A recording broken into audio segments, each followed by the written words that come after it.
All right.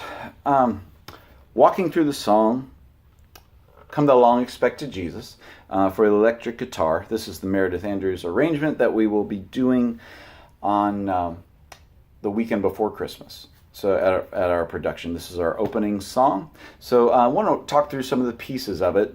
I'm not really plugged in, so you won't hear me overly well. I'm just going to show you like shapes of chords and everything. But if you go on Planning Center, there will be an isolated recording of this electric guitar part, so you can hear everything along with the song. But right now I just want to talk about the parts. You bet basically two parts. You've got your chords, rhythm chords that'll happen throughout, and I'll show you that in a second. And then there's this little lead line that happens in the intro and in the interludes and at the final chorus. So, or final verse, I should say.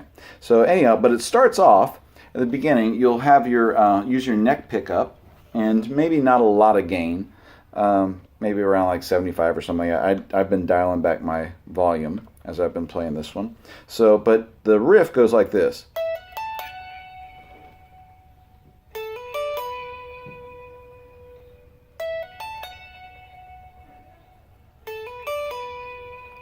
That's the basis of it right there.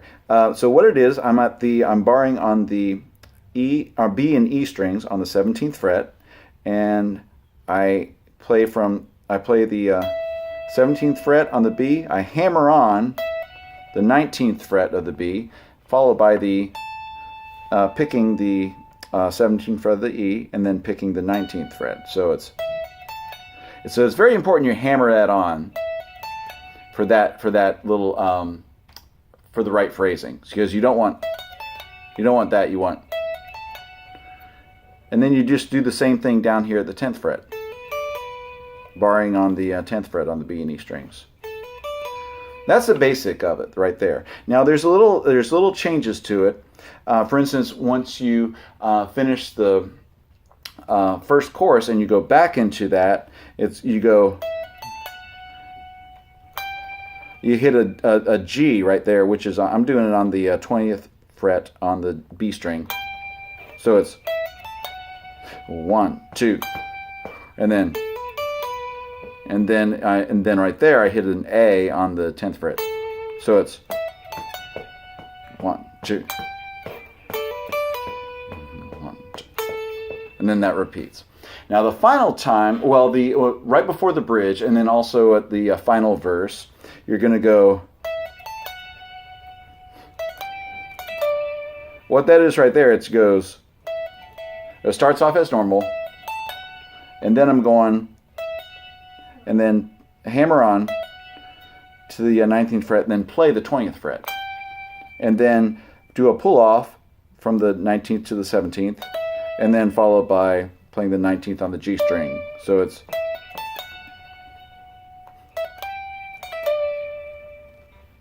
okay. You'll do that right before the bridge, and then during the final verse. You'll do that in between playing some rhythm chords.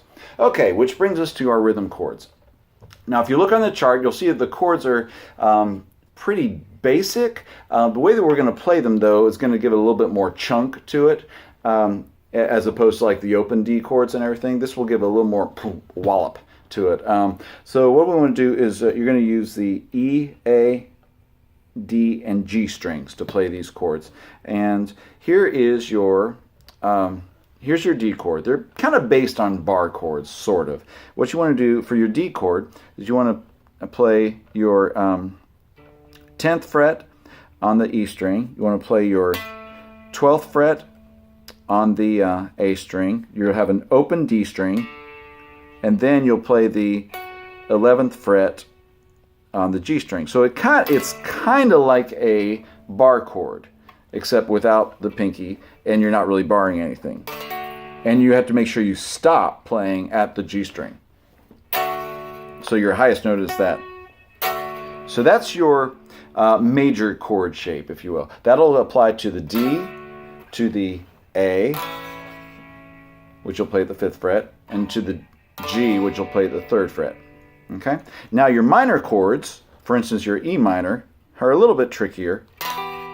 It's for instance, E minor is 12th fret of the E, 12th fret of the G string, and then your pinky. I've been doing it with my pinky. You can do it with whichever is more comfortable for you. On the, in this case, the 14th fret of the A string. So it's kind of like a minor chord, but again without this third, without this pinky, and then you've got an open D in between. So it's, that'll apply for the E minor. It'll be at the 12th fret for the E, the B minor, which will be at the 7th fret. Okay, so that's your minor chords. Two other chords you want to look at. There is the D with the F sharp and the bass. Basically what you're doing is you play your first finger on the F sharp, the 2nd fret of the E string, and then you want to play the open D string, and with your 2nd finger play the 2nd fret of the G, which is an A. And again, you're just still stopping at the G string. Now, the other chord you'll see is an A with C sharp in the bass. This is the way I've been playing it. It's very similar to the minor chord, except instead of playing on the A string, you're going to play on the D string. So I've got 9th fret of the C. A is open. 11th fret of the D and the 9th fret of the G, like that.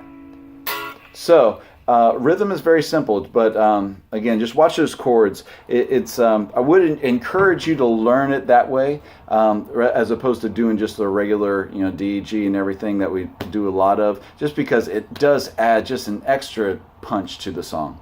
And altogether, it may take a little work, but altogether, I think it's going to make it sound really nice. So I hope that helps. Be sure to listen to the recording of everything to see all this fits together, and please let me know if you have any questions at all. I'd be glad to help. Thanks. Bye.